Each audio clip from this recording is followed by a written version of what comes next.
টার্মিনালের রড, খোয়া, সিমেন্ট সম্পূর্ণ অকেজ হয়ে গেছে। আমাদের কোনো একটা নিরাপত্তা নাই, জানে বৃষ্টি হলে তো যাওয়াই যায় না, এক গিরা পানি।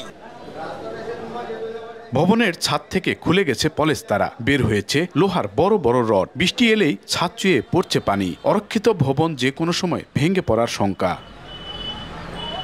10 বছর আগে পরিত্যক্ত ঘোষণা হলেও নওগাঁর প্রধান বাস টার্মিনালে ঝুঁকি নিয়ে চলছে কার্যক্রম। পরিবহন সংশ্লিষ্টরা বলছেন 80-র দশকে নির্মাণ করা হয় ভবনটি। 2016 সালে এটিকে পরিত্যক্ত ঘোষণা করা হয়। এছাড়া টার্মিনালের চারপাশেই সারা বছরই জলাবদ্ধতা লেগে থাকে। বৃষ্টির সময় কাদা পানি মারিয়ে যাত্রীদের উঠতে হয় বাসে।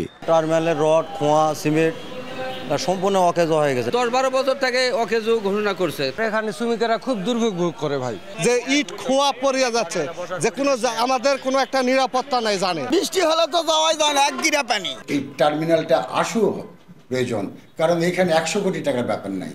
এখানে সরকারের এটা কোনো বড় কোনো আর্থিক খাত না, যেটা আপনার সরকারের বিশেষ মহলে গিয়ে পাশ করতে হবে।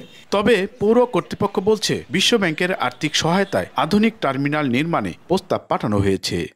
বাস টার্মিনাল যাতে হয় এটার প্রস্তাবনা আমরা দিয়েছি। সেখানে কনসালটেন্টও আছে, তারা কনসালটেন্ট ডিজাইন এবং আধুনিক যে সরঞ্জামাদি দরকার তারা সেটা প্রস্তুত করে আমাদেরকে অনুমোদন দিলে আমরা তখন এটা বাস্তবায়ন করব।